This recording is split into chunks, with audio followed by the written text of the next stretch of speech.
ছাত্ৰ-ছাত্ৰীসকল, আজিৰ ভিডিঅ'টো লৈ আহিছোঁ ক্লাছ 10ৰ ইলেক্টিভ ছাবজেক্ট ভূগোলৰ দ্বিতীয় অধ্যায় পৰিৱেশ আৰু পাৰিৱেশিক ভূগোলৰ ধাৰণা পাঠটিৰ সম্পূৰ্ণ প্ৰশ্নৰ উত্তৰসমূহ। নম্বৰ প্ৰশ্নটো হৈছে পৰিৱেশ বুলিলে কি বুজা? পৰিৱেশক কিয় এটা তন্ত্ৰ হিচাপে বিবেচনা কৰা হয়? উত্তৰ: জীৱ বা জীৱ সম্প্ৰদায়ৰ চাৰিওফালৰ অৱস্থাকে পৰিৱেশ বুলি কোৱা হয়।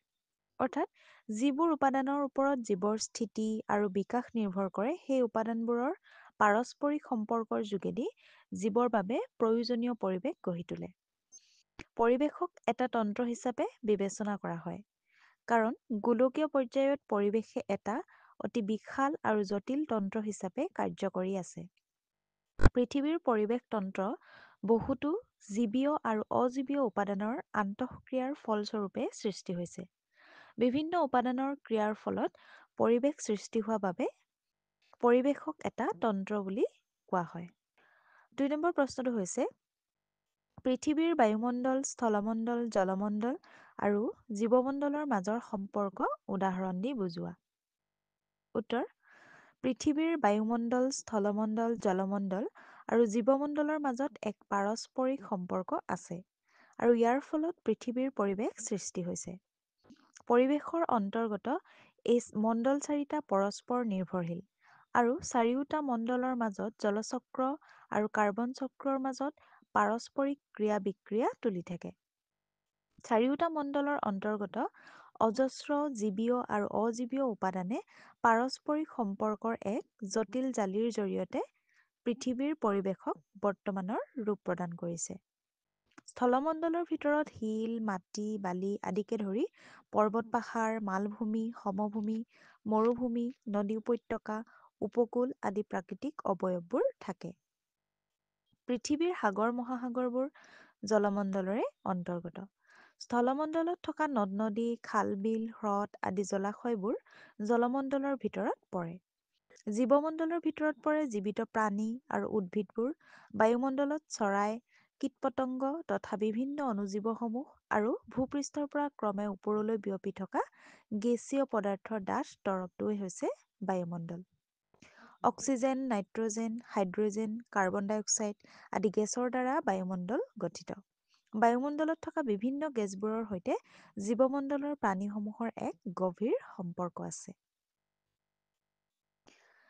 ৩ নম্বৰ প্ৰশ্নটো চোৱা পৃথিৱীৰ সকলো অঞ্চলৰ পৰিৱেশ কিয় একে নহয় চমুকৈ লিখা। উত্তৰ: পৃথিৱীৰ সকলো অঞ্চলৰ পৰিৱেশ একে নহয়। পৰিৱেশতন্ত্ৰ অন্তৰ্গত কোনো এটা অঞ্চলৰ প্ৰাকৃতিক পৰিৱেশে আন অঞ্চলৰ পৰিৱেশক গভীৰভাৱে প্ৰভাৱিত কৰে। পৃথিৱীৰ সকলো অঞ্চলৰ পৰিৱেশ একে নোহোৱাৰ কাৰণসমূহ হৈছে জলবায়ুৰ ভিন্নতা, জলচক্ৰ, বতাহ, সাগৰীয় সোঁত, প্ৰবাহিত নৈ আদিৰ বাবে। বেলেগ বেলেগ ঠাইৰ পৰিৱেশৰ সৈতে ইখনৰ মাজত আনখনৰ সম্পৰ্ক থকা দেখা যায়। বিভিন্ন ভৌগোলিক কাৰণতেই প্ৰতিটো অঞ্চলৰ পৰিৱেশৰ কিছু কিছু সুকীয়া ধৰ্ম বা বৈশিষ্ট্য থাকে। প্ৰাকৃতিক উপাদানবোৰৰ গুণাগুণৰ ভিন্নতা, মাটি, পানী, উত্তাপ, জীৱ আদিৰ ভিন্নতাৰ বাবে পৃথিৱীৰ সকলো অঞ্চলৰ পৰিৱেশ একে নহয়। ভূপৃষ্ঠত ঠাইৰ অৱস্থান, ভূ-আকৃতি, সাগৰ মহাসাগৰৰ পৰা দূৰত্ব, সাগৰ পৃষ্ঠৰ পৰা উচ্চতা, জলবায়ু, উদ্ভিদ, বন্যপ্ৰাণী আদি বিভিন্ন কাৰকে কোনো ঠাইৰ পৰিৱেশ নিৰূপণ কৰে। অঞ্চলভেদে এই কাৰকসমূহৰ পাৰ্থক্য পৰিলক্ষিত হয় আৰু ইয়ে ভূপৃষ্ঠত পৰিৱেশৰ আঞ্চলিক পাৰ্থক্য আনে। ইয়াৰ পাছতে ৪ নম্বৰ প্ৰশ্নটো হৈছে পৰিৱেশ ভূগোলৰ সংজ্ঞা দিয়া। উত্তৰ: ভূগোলৰ যিটো শাখাই পৃথিৱীৰ পৰিৱেশৰ স্বৰূপ পৰিৱৰ্তন আৰু সমস্যাৰ অধ্যয়নৰ লগতে সেইবোৰৰ সমাধানৰ উপায় উদ্ভাৱনৰ প্ৰয়াস কৰে তাকে পৰিৱেশ ভূগোল বোলা হয়। অৰ্থাৎ পৰিৱেশ ভূগোল হৈছে পৃথিৱীৰ পৰিৱেশৰ ভৌগোলিক অধ্যয়ন। ইয়াৰ পাছতে ৫ নম্বৰ প্ৰশ্নটো হৈছে ভূগোল বিষয়টোৰ এটা শাখা হিচাপে পৰিৱেশ ভূগোলৰ গুৰুত্ব আলোচনা কৰা। আমি উত্তৰত লিখিম ভূগোল বিষয়টোৰ এটা শাখা হিচাপে পৰিৱেশ ভূগোলৰ গুৰুত্ব অধিক। পৃথিৱীৰ বিভিন্ন ঠাইৰ পাৰিৱেশিক সমস্যা বৃদ্ধি পাই অহাৰ লগে লগে পৰিৱেশ ভূগোলৰ প্ৰাসংগিকতা বৃদ্ধি পাইছে। পৰিৱেশ বিজ্ঞানৰ প্ৰায় প্ৰতিটো শাখাই কম বেছি পৰিমাণে জড়িত হৈ আছে বাবে ইয়াক বিজ্ঞানৰ এক সমন্বিত অধ্যয়ন বুলিও ক'ব পাৰি। পৰিৱেশ ভূগোলে মানুহ আৰু মানুহৰ কৰ্মৰাজিক কেন্দ্ৰ কৰি অঞ্চলভেদে পৰিৱেশৰ স্থিতি, স্বৰূপ আৰু পৰিৱৰ্তন অধ্যয়ন কৰে। পৰিৱেশ ভূগোলত আলোচিত বিষয়সমূহ হৈছে কোনো এটা অঞ্চলত সংঘটিত বনাঞ্চল ধ্বংসৰ কাৰণ আৰু পৰিমাণ, বানপানী, গৰাখহনীয়া, ভূমিস্খলন আদি প্ৰাকৃতিক দুৰ্যোগ সংঘটিত হোৱা স্থান আৰু কাৰণ, প্ৰদূষণে কেনেদৰে পৰিৱেশ বিনষ্ট কৰে আদি সকলোবোৰ বিষয়। প্ৰাকৃতিক সম্পদৰ পৰিৱেশ অনুকূল ব্যৱহাৰ, পৰিৱেশৰ পৰিচালনা, বহনক্ষম উন্নয়ন আদি সকলোবোৰ পৰিৱেশ ভূগোলৰ অধ্যয়নৰ বিষয়বস্তু। পৰিৱেশ ভূগোলে বিশেষকৈ উন্নয়ন যে পৰিৱেশ, সমাজ আৰু আৰ্থিক বিকাশৰ অনুকূলে পৰিচালিত হ'ব লাগে সেই কথাৰ ওপৰত মনোযোগ দিয়ে। পৰিৱেশ ভূগোল অধ্যয়নৰ প্ৰধান উদ্দেশ্য হৈছে পৰিৱেশৰ ঐতিহাসিক বিকাশ, জনসংখ্যা বৃদ্ধি আৰু পৰিৱেশৰ লগত ইয়াৰ সম্পৰ্ক, প্ৰাকৃতিক দুৰ্যোগ আৰু ইয়াৰ ব্যৱস্থাপনা, অৰ্থনীতি আৰু সংস্কৃতিৰ সৈতে পৰিৱেশৰ সম্পৰ্ক আদি। এনেবোৰ বিষয় অধ্যয়ন কৰাৰ বাবে সাম্প্ৰতিক কালত পৰিৱেশ ভূগোলৰ গুৰুত্ব অধিক।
ইয়াৰ পাছতে ৭ নম্বৰ প্ৰশ্নটো হৈছে পৰিৱেশৰ উপাদান বুলিলে কি বুজা? জীৱীয় আৰু অজীৱীয় উপাদানৰ অৰ্থ লিখা। উত্তৰ: পৰিৱেশৰ উপাদান বুলিলে সেইবোৰ উপাদানকে ধৰা হয় যিবোৰে পাৰস্পৰিক সম্পৰ্কৰ যোগেদি জীৱৰ বাবে প্ৰয়োজনীয় পৰিৱেশ গঢ়ি তোলে। যিবোৰ উপাদানৰ ওপৰত জীৱৰ স্থিতি আৰু বিকাশ নিৰ্ভৰ কৰে সেই সকলোবোৰেই পৰিৱেশৰ উপাদান। পৰিৱেশৰ উপাদানবোৰক প্ৰধানকৈ দুটা ভাগত ভাগ কৰা হয়। সেইবোৰ হৈছে জীৱীয় উপাদান আৰু অজীৱীয় উপাদান। জীৱীয় উপাদানসমূহ জীৱমণ্ডলৰ অন্তৰ্গত। জীৱীয় উপাদানৰ ভিতৰত নানা প্ৰজাতিৰ উদ্ভিদ, অণুজীৱ আৰু বৃহৎ আকাৰৰ প্ৰাণীসমূহ পৰে। আৰু অজীৱীয় উপাদান অৰ্থাৎ জীৱহীন বা প্ৰাণহীন সকলো উপাদান অজীৱীয় উপাদানৰ অন্তৰ্গত। অৰ্থাৎ স্থলমণ্ডল, জলমণ্ডল, বায়ুমণ্ডল তথা জীৱমণ্ডলৰ সকলো প্ৰাণহীন বস্তুৱেই অজীৱীয় উপাদান। ইয়াৰ পাছতে ৮ নম্বৰ প্ৰশ্নটো চাওঁ আহা।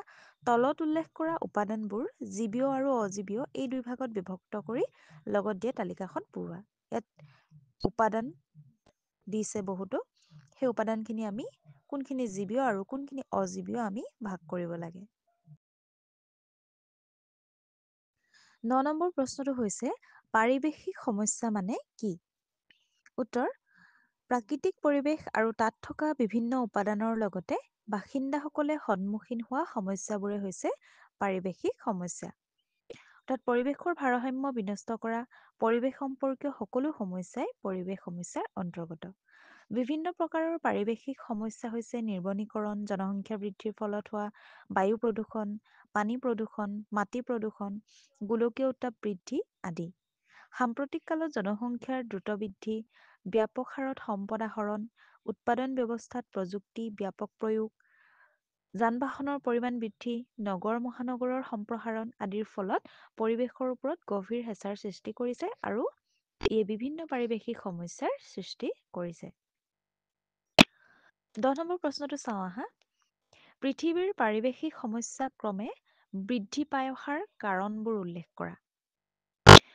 উত্তৰ: পৃথিৱীৰ পাৰিৱেশিক সমস্যাসমূহ ক্ৰমে বৃদ্ধি পাই অহাৰ কাৰণসমূহ হৈছে, এইখিনি আমি পইণ্ট ৱাইজত লিখিম।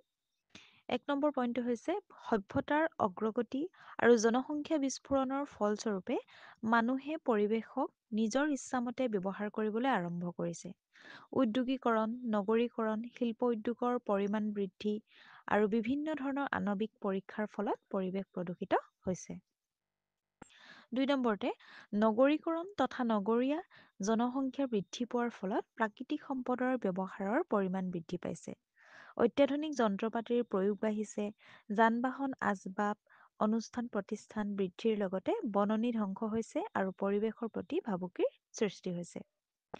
৩ নম্বৰতে উদ্যোগ ক্ষেত্ৰৰ অভূতপূৰ্ব বিকাশে প্ৰাকৃতিক সম্পদৰ মাত্ৰাধিক ব্যৱহাৰ হৈছে আৰু উদ্যোগৰ পৰা নিৰ্গত ধোঁৱা, ছাই আদিয়ে বিভিন্ন পাৰিৱেশিক সমস্যাৰ সৃষ্টি কৰিছে। ৪ নম্বৰতে বননি ধ্বংসৰ ফলত বায়ুমণ্ডলত কাৰ্বন ডাই অক্সাইড পৰিমাণ বৃদ্ধি পাইছে আৰু ই অন্যান্য সেউজগৃহ গেছবোৰৰ সৈতে মিলিত হৈ গোলকীয় উত্তাপ বৃদ্ধি কৰিছে। এনেধৰণৰ কাৰণবোৰৰ ফলত পাৰিৱেশিক সমস্যা ক্ৰমে বৃদ্ধি পাই আহিছে।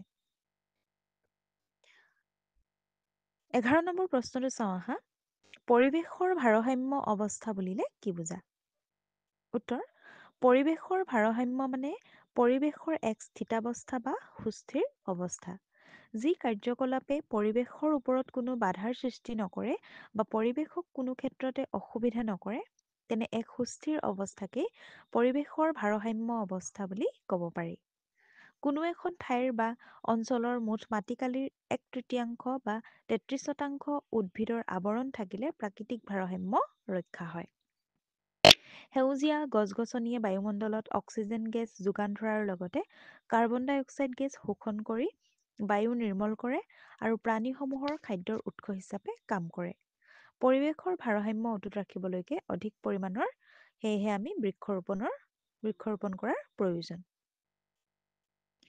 ইয়াৰ পাছতে ১২ নম্বৰ প্ৰশ্নটো চাওঁ আহা। নিৰ্বনীকৰণ বহু সমস্যাৰ কাৰণ আৰু বহু উন্নয়নৰো ফল। উক্তিটো যুক্তিৰে বিশ্লেষণ কৰা। ইয়াত কৈছে যে নিৰ্বনীকৰণ সমস্যাৰো কাৰণ হয় আৰু বহু উন্নয়নৰো ফল হয় বুলি কৈছে। উত্তৰ: নিৰ্বনীকৰণ বা বননি ধ্বংস সম্প্ৰতি বহু সমস্যাৰ কাৰণৰূপে চিহ্নিত হৈছে। নিৰ্বনীকৰণৰ ফলত আজি বায়ুমণ্ডলত কাৰ্বন ডাই অক্সাইড আৰু অন্যান্য সেউজগৃহ গেছৰ পৰিমাণ বৃদ্ধি পাইছে আৰু ইয়ে গোলকীয় উত্তাপ বৃদ্ধি কৰিছে। গোলকীয় উত্তাপ বৃদ্ধি পোৱাৰ মুখ্য কাৰণ হৈছে সেউজীয়া গছ-গছনিৰ অভাৱ। নিৰ্বনীকৰণে বায়ুমণ্ডল দূষিত কৰাৰ লগতে জীৱ-জন্তু আৰু আন জীৱিত প্ৰাণীসমূহৰ অসুবিধাৰ সৃষ্টি কৰিছে। বননি ধ্বংসৰ ফলত ভূমিক্ষয় আৰু ভূমিস্খলনৰ পৰিমাণ বৃদ্ধি পাইছে। বৰষুণ, পানীৰ অভাৱজাতীয় পাৰিৱেশিক সমস্যাৰ সৃষ্টি কৰিছে। আনহাতে ঔদ্যোগিক বিকাশৰ লগতে মানুহৰ জীৱন প্ৰণালীৰ দ্ৰুত উন্নয়নেই হৈছে বননি ধ্বংসৰ মূল কাৰণ। দ্ৰুত ঔদ্যোগিক বিকাশৰ বাবে অপৰিকল্পিতভাৱে বননি ধ্বংস কৰা হৈছে আৰু বাসস্থানৰ লগতে উদ্যোগৰ পৰিসৰ বৃদ্ধিৰ বাবেও হাবি বননি মুকলি কৰা হৈছে। অৰণ্যৰ পৰা বনজ সম্পদ ব্যৱহাৰ কৰি অৰ্থনৈতিক উন্নয়ন সম্ভৱ হৈছে, কিন্তু ই পৰিৱেশৰ ভাৰসাম্য বিনষ্ট কৰিছে আৰু ন পাৰিৱেশিক সমস্যাৰ জন্ম দিছে। সেয়ে কোৱা হয় নিৰ্বনীকৰণ বহুতো সমস্যাৰ কাৰণ আৰু বহু উন্নয়নৰো ফল। ইয়াৰ পাছতে আছে ১৩ নম্বৰ প্ৰশ্নটো। গোলকীয় উত্তাপ বৃদ্ধি মানে কি? ইয়াৰ প্ৰধান কাৰণবোৰ উল্লেখ কৰা। উত্তৰ: মানুহৰ প্ৰকৃতি বিৰোধী কাৰ্যকলাপৰ ফলত বায়ুমণ্ডলৰ উত্তাপ বৃদ্ধি পোৱা পৰিঘটনাটোৱেই হৈছে গোলকীয় উত্তাপ বৃদ্ধি। গোলকীয় উত্তাপ বৃদ্ধিৰ কাৰণসমূহ হৈছে, তোমালোকে পইণ্ট ৱাইজতো লিখিব পাৰা আৰু ব্ৰেকআপ ৱাইজতো লিখিব পাৰা। মই এইখিনি পইণ্ট ৱাইজ কৰি দিছোঁ। ১ নম্বৰ পইণ্টটো চোৱা, বননীকৰণ ধ্বংস বা নিৰ্বনীকৰণ বায়ুমণ্ডলত কাৰ্বন ডাই অক্সাইড গেছৰ পৰিমাণ বৃদ্ধি আদি। ২ নম্বৰতে সেউজগৃহ গেছবোৰে গোলকীয় উত্তাপ বৃদ্ধিত অৰিহণা যোগায়। ৩ নম্বৰতে শিল্প বিপ্লৱৰ ফলস্বৰূপে দ্ৰুতগতিত বৃদ্ধি পোৱা উদ্যোগ ক্ষেত্ৰত জীৱাশ্ম ইন্ধনৰ ব্যৱহাৰ বৃদ্ধি পাইছে আৰু সেউজীয়া অৰণ্যৰ আৱৰণ ধ্বংস হ'বলৈ লৈছে। ভূপৃষ্ঠত গছ-গছনিৰ পৰিমাণ হ্ৰাস পাই অহাৰ ফলত বায়ুমণ্ডলত থকা কাৰ্বন ডাই অক্সাইড গেছৰ শোষণ হ্ৰাস পাইছে। 4 নম্বৰতে তাৰোপৰি আগ্নেয়গিৰি উদগিৰণৰ ফলতো বায়ুমণ্ডলত সেউজগৃহ গেছৰ পৰিমাণ বৃদ্ধি পাইছে। পৃথিৱীত মানুহৰ কাৰ্যকলাপ ক্ৰমাগতভাৱে বৃদ্ধি পাই থকাৰ ফলত বায়ুমণ্ডলত মিথেন, নাইট্ৰাছ অক্সাইড, ক্ল'ৰ'ফ্ল'ৰ'কাৰ্বন আদি সৌৰশক্তি শোষণ কৰা সেউজগৃহ গেছবোৰৰ পৰিমাণ বৃদ্ধি পাইছে।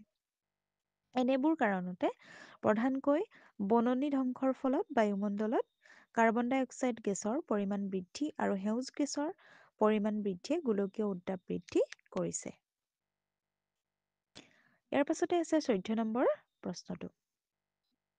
গোলকীয় উত্তাপ বৃদ্ধিৰ ফলত উদ্ভৱ হ'ব পৰা সমস্যাবোৰৰ এটি আভাস দিয়া। উত্তৰ: গোলকীয় উত্তাপ বৃদ্ধিৰ ফলত উদ্ভৱ হ'ব পৰা সমস্যাবোৰ হৈছে: 1 নম্বৰতে গোলকীয় উত্তাপ বৃদ্ধিৰ ফলত জলবায়ুৰ ধৰ্মৰ আমূল পৰিৱৰ্তন ঘটিব আৰু জীৱজগতৰ ওপৰত ইয়াৰ ভিন্ন ধৰণে প্ৰভাৱ পৰিব। 2 নম্বৰতে গোলকীয় উত্তাপ বৃদ্ধিয়ে মেৰু অঞ্চলত বছৰ বছৰ ধৰি জমা হৈ থকা বৰফস্তূপৰ গলন ক্ৰিয়া আৰম্ভ কৰাব আৰু মেৰু অঞ্চলত জমা হৈ থকা ডাঠ বৰফবোৰ গলিবলৈ ল'ব। বৰফ গলাৰ ফলত সাগৰ মহাসাগৰত পানীৰ পৰিমাণ বৃদ্ধি পাব আৰু সমুদ্ৰপৃষ্ঠ ক্ৰমে ওপৰলৈ উঠি আহিব। 3 নম্বৰতে গোলকীয় উত্তাপ বৃদ্ধিৰ ফলত কৃষিৰ ব্যাপক পৰিৱৰ্তন সাধন হ'ব। বহু ঠাইত শস্যৰ উৎপাদন হ্ৰাস পাই দুৰ্ভিক্ষ হ'ব। 4 নম্বৰতে উত্তাপ বৃদ্ধিৰ ফলত শুকান পৰিৱেশৰ সৃষ্টি হ'ব আৰু ইয়ে শস্যৰ উৎপাদনত বেয়াকৈ ক্ষতি কৰিব। বৰ্তমানৰ হাৰত বায়ুমণ্ডলৰ উত্তাপ বৃদ্ধি পাই থাকিলে অৰ্ধমেৰু অঞ্চলবোৰৰ অৱস্থা অধিক ভয়াৱহ হ'ব আৰু দুৰ্ভিক্ষগ্ৰস্ত লোকসকল আন ঠাইলৈ প্ৰব্ৰজন হ'বলৈ বাধ্য হ'ব। তাৰোপৰি গোলকীয় উত্তাপ বৃদ্ধিয়ে বায়ুমণ্ডলৰ ওপৰত প্ৰত্যক্ষ প্ৰভাৱ বিস্তাৰ কৰিব। মৰুভূমিৰ কাষৰ ঠাইবোৰত উদ্ভিদৰ পৰিমাণ হ্ৰাস পাব আৰু বহুতো অৰণ্য ঘাঁহনিলৈ ৰূপান্তৰিত হ'ব। আনটো হৈছে পাৰ্বত্য অঞ্চলবোৰতো গোলকীয় উত্তাপ বৃদ্ধিয়ে উদ্ভিদৰ বৃদ্ধিত প্ৰভাৱ পেলাব। এইসমূহেই হৈছে গোলকীয় উত্তাপ বৃদ্ধিৰ ফলত উদ্ভৱ হ'ব পৰা সমস্যাসমূহ। ছাত্ৰ ছাত্ৰীসকল, তোমালোকে যদি এনেদৰে পৰীক্ষাত পইণ্ট ৱাইজত লিখা তেতিয়াহ'লে তোমালোকে নম্বৰ পাবলৈ সক্ষম হ'বা, সম্পূৰ্ণ নম্বৰ পাবলৈ সক্ষম হ'বা। তাৰ পাছতে আছে 15 নম্বৰ প্ৰশ্নটো। গোলকীয় উত্তাপ বৃদ্ধি নিয়ন্ত্ৰণৰ ক্ষেত্ৰত মানুহৰ কৰ্তব্য সম্বন্ধে চমুকৈ লিখা। উত্তৰ: গোলকীয় উত্তাপ বৃদ্ধি নিয়ন্ত্ৰণৰ বাবে মানুহৰ কৰণীয় বহুতো আছে। সেইসমূহ হৈছে: গোলকীয় উত্তাপ বৃদ্ধি নিয়ন্ত্ৰণ কৰিবলৈ হ'লে অধিক হাৰত বৃক্ষৰোপণৰ প্ৰয়োজন। মানুহে হাবি বননি ধ্বংস কাৰ্য বন্ধ কৰি বায়ুমণ্ডলত কাৰ্বন ডাই অক্সাইড গেছৰ পৰিমাণ কমাব পাৰে। তাৰোপৰি যান-বাহন তথা ৰন্ধন কাৰ্যত খনিজ ইন্ধনৰ পৰিৱৰ্তে সৌৰশক্তি ব্যৱহাৰ কৰিলেও গোলকীয় উত্তাপ হ্ৰাস পাব। শিল্প উদ্যোগবোৰ জনবসতি অঞ্চলৰ পৰা যথেষ্ট আঁতৰত স্থাপন কৰাৰ প্ৰয়োজন, কাৰণ উদ্যোগবোৰৰ পৰা ওলোৱা ধোঁৱা আৰু বৰ্জিত পদাৰ্থই বায়ুমণ্ডলক আচ্ছাদিত কৰি কুঁৱলীৰ সৃষ্টি কৰে। বায়ুমণ্ডলত কাৰ্বন ডাই অক্সাইডৰ পৰিমাণ বৃদ্ধি পালে সূৰ্যৰ পৰা বিকিৰিত ৰশ্মিয়ে কুঁৱলী আৰু কাৰ্বন ডাই অক্সাইডৰ তৰপ ভেদ কৰি ওলাই যাব নোৱাৰে আৰু ইয়াৰ ফলত পৰিৱেশৰ উষ্ণতা বাঢ়ে। সেয়ে গোলকীয় উত্তাপ নিয়ন্ত্ৰণ কৰিবলৈ হ'লে সেউজীয়া গছ-গছনিৰ পৰিমাণ বৃদ্ধি কৰাটো অতি প্ৰয়োজন আৰু পৰিৱেশক অনিষ্ট কৰিব পৰা সকলো কাৰ্য বন্ধ কৰাটো আৱশ্যক। ইয়াৰ পাছতে আছে 16 নম্বৰ প্ৰশ্নটো। সেউজগৃহ গেছ কেইটামানৰ নাম লিখা। উত্তৰ: সেউজগৃহ গেছসমূহ হৈছে carbon dioxide, methane, nitrous oxide, chlorofluorocarbon, ozone gas, sulphur dioxide আদি। তাৰ পাছতে আছে 17 নম্বৰ প্ৰশ্নটো। বায়ু প্ৰদূষণ বুলিলে কি বুজা? কি কি কাৰণত বায়ু প্ৰদূষিত হয়? উত্তৰ: মানুহৰ কাৰ্যকলাপৰ ফলত বা আন কোনো প্ৰাকৃতিক কাৰণত বায়ুত থকা গেছবোৰৰ অনুপাত বিঘ্নিত হয়, নাইবা বায়ুত কিছুমান অবাঞ্ছিত গেছৰ অথবা অন্যান্য পদাৰ্থৰ মাত্ৰা সৰ্বাপেক্ষা বাঢ়ি যায়। ই মানুহ, আন জীৱ-জন্তুৰ লগতে উদ্ভিদৰ বাবে ক্ষতিকাৰক হয়। তেনে বায়ু দূষিত বায়ু বোলা হয়। আৰু যি পদ্ধতিত বায়ু দূষিত হয় তাকে বায়ু প্ৰদূষণ বোলে। এতিয়া বায়ু প্ৰদূষণৰ প্ৰধান কাৰণসমূহ হৈছে, এইখিনিও পইণ্ট ৱাইজত লিখিব পাৰা। নানা ধৰণৰ কল কাৰখানা বায়ু প্ৰদূষণৰ প্ৰধান উৎস। বিভিন্ন উদ্যোগৰ পৰা নিৰ্গত হোৱা কাৰ্বন মনোক্সাইড, কাৰ্বন ডাই অক্সাইড, ছালফাৰ ডাই অক্সাইড, হাইড্ৰজেন, হাইড্ৰকাৰ্বন আদি গেছে বায়ু প্ৰদূষিত কৰে। তাপ বিদ্যুৎ কেন্দ্ৰ তথা শোধনাগাৰ আদিত ব্যৱহাৰ কৰা কয়লা, পেট্ৰলিয়াম আদি দহনৰ ফলতো এই গেছসমূহৰ সৃষ্টি হৈ বায়ু দূষিত হয়। ৩ নম্বৰতে গাড়ী মটৰ, ৰেলগাড়ী আদিৰ পৰা নিৰ্গত হোৱা ধোঁৱাই বায়ু প্ৰদূষিত কৰে। লগতে মানুহে দৈনন্দিন ৰন্ধন কাৰ্য তথা আন বিভিন্ন কামত কেৰাচিন, খৰি, কয়লা আদি ব্যৱহাৰ কৰে, সেইসমূহেও বায়ু প্ৰদূষিত কৰে। ৪ নম্বৰতে কৃষি কাৰ্যত ব্যৱহাৰ কৰা নানা ধৰণৰ ৰাসায়নিক সাৰ, কীটনাশক দৰৱ আদিয়ে বায়ুমণ্ডল প্ৰদূষিত কৰে। তদুপৰি বৈজ্ঞানিক পৰীক্ষা বা সংঘৰ্ষৰ ফলত ঘটোৱা আণৱিক বা পাৰমাণৱিক বিস্ফোৰণেও বায়ুমণ্ডলক দূষিত কৰে। এনেদৰে বিভিন্ন উৎসৰ পৰা নিৰ্গত হোৱা প্ৰদূষকে বায়ু প্ৰদূষিত কৰে। ইয়াৰ পাছতে আছে ১৮ নম্বৰ প্ৰশ্নটো, বায়ু প্ৰদূষণে কেনেধৰণৰ সমস্যাৰ সৃষ্টি কৰিব পাৰে লিখা।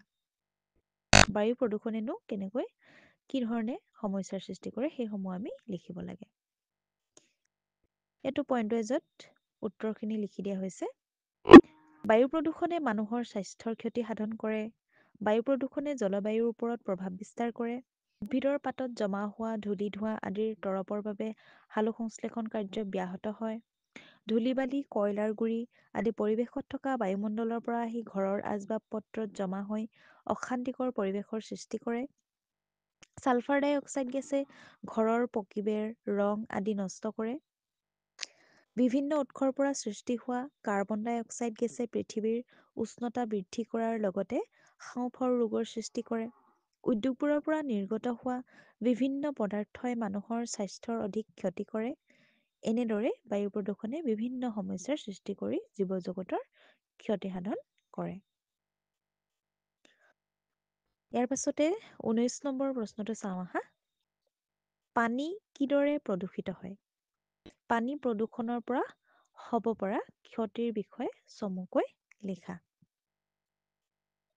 উত্তৰ, কোনো প্ৰাকৃতিক কাৰণত বা মানুহৰ কাৰ্যকলাপৰ ফলত জৈৱ, অজৈব আৰু অনুজৈৱিক কাৰকবোৰৰ প্ৰভাৱত পানীৰ সাধাৰণ গুণাগুণ বিনষ্ট হৈ মানুহৰ গ্ৰহণৰ অনুপযোগী হোৱাকে পানী প্ৰদূষিত হোৱা বুলি কোৱা হয়। পানী প্ৰদূষণৰ পৰা মানুহ তথা জীৱ-জন্তুৰ অশেষ ক্ষতি সাধন হয়। দূষিত পানীত নানা ধৰণৰ ৰোগ সৃষ্টিকাৰী বেক্টেৰিয়া থাকে। পানীৰ দ্বাৰা সংক্ৰমিত প্ৰধান ৰোগসমূহ হৈছে টাইফয়েড, জ্বৰ, কলেৰা আদি। পানীত দ্ৰৱীভূত হৈ থকা আৰ্ছেনিক, সীহ আদি পদাৰ্থ প্ৰাণীৰ বাবে অতি ক্ষতিকাৰক হয়। পেট্ৰলজাতীয় সামগ্ৰী তথা তেলবাহী জাহাজবোৰৰ পৰা নিৰ্গিত হোৱা তেলে সাগৰীয় জীৱ-জন্তুৰ বিস্তৰ ক্ষতি সাধন কৰে। পানীত দ্ৰৱীভূত নোহোৱা DDT জাতীয় কীটনাশক পদাৰ্থ জীৱৰ দেহত জমা হৈ ক্ষতি কৰে। এনেদৰে বিভিন্ন কাৰণত সংঘটিত হোৱা পানী প্ৰদূষণে মানুহৰ বিভিন্ন বেমাৰৰ সৃষ্টি কৰাৰ লগতে কৃষিভূমিৰ উৎপাদিকা শক্তি হ্ৰাস কৰে। ইয়াৰ পাছতে ২০ নম্বৰ প্ৰশ্নটো চাওঁ আহা। পাৰিৱেশিক সমস্যা সমাধানৰ বাবে মানুহে কেনেধৰণৰ পদক্ষেপ ল'ব পাৰে বহলাই লিখা। উত্তৰ, পাৰিৱেশিক সমস্যা সমাধানৰ বাবে মানুহে বিভিন্ন ধৰণৰ পদক্ষেপ ল'ব পাৰে। এইখিনিও পইণ্ট ৱাইজতে লিখিব পাৰা। গতিকে ১ নম্বৰ পইণ্টটো হৈছে বৃক্ষৰোপণৰ জৰিয়তে পাৰিৱেশিক সমস্যা সমাধান কৰিব পাৰি। গছ-গছনিয়ে সালোকসংশ্লেষণ প্ৰক্ৰিয়াত বায়ুমণ্ডলৰ পৰা কাৰ্বন ডাই অক্সাইড গেছ শোষণ কৰি বায়ুমণ্ডল শোধন কৰে। তাৰোপৰি গছ-গছনিয়ে ভূমিস্খলন, গৰাখহনীয়া আদি ৰোধ কৰাৰ লগতে পৰিৱেশৰ ভাৰসাম্যতা ৰক্ষা কৰে। ২ নম্বৰ পইণ্টটো হৈছে কৃষি ক্ষেত্ৰত অতিৰিক্ত ৰাসায়নিক কীটনাশক দ্ৰব্য ব্যৱহাৰৰ পৰিৱৰ্তে কীটবোৰৰ জৈৱিক নিয়ন্ত্ৰণ বা জৈৱিক কীটনাশক ব্যৱহাৰ কৰাৰ প্ৰয়োজন। ৩ নম্বৰতে শিল্প উদ্যোগসমূহ জনবসতি অঞ্চলৰ পৰা যথেষ্ট আঁতৰত স্থাপন কৰাৰ প্ৰয়োজন।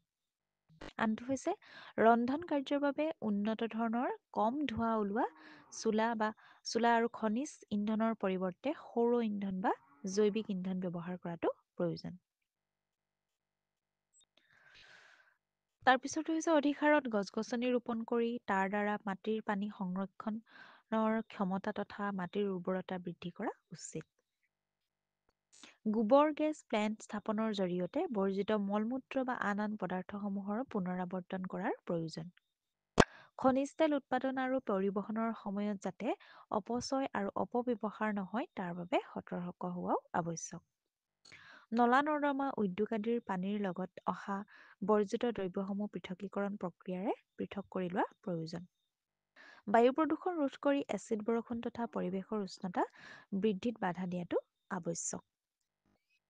উন্নত ধৰণৰ কৃষিকাৰ্য, বৃক্ষৰোপণ, ঘৰুৱা আৱৰ্জনাসমূহৰ সঠিক ঠাইত নিষ্কাশন, উদ্যোগৰ পৰা নিৰ্গত হোৱা বিষাক্ত পদাৰ্থসমূহ সঠিক নিক্ষাপনৰ জৰিয়তে পাৰিৱেশিক সমস্যা কিছু পৰিমাণে হ্ৰাস কৰিব পাৰি। ছাত্ৰ-ছাত্ৰীসকল, আজিৰ এই লেচনটিৰ প্ৰশ্নসমূহ ইমানেই আছিলে। ১ নম্বৰৰ পৰা একেবাৰে আমাৰ ২০ নম্বৰ প্ৰশ্নলৈকে আছে। গতিকে আমি আজি এই প্ৰশ্নোত্তৰখিনি আলোচনা কৰিলোঁ।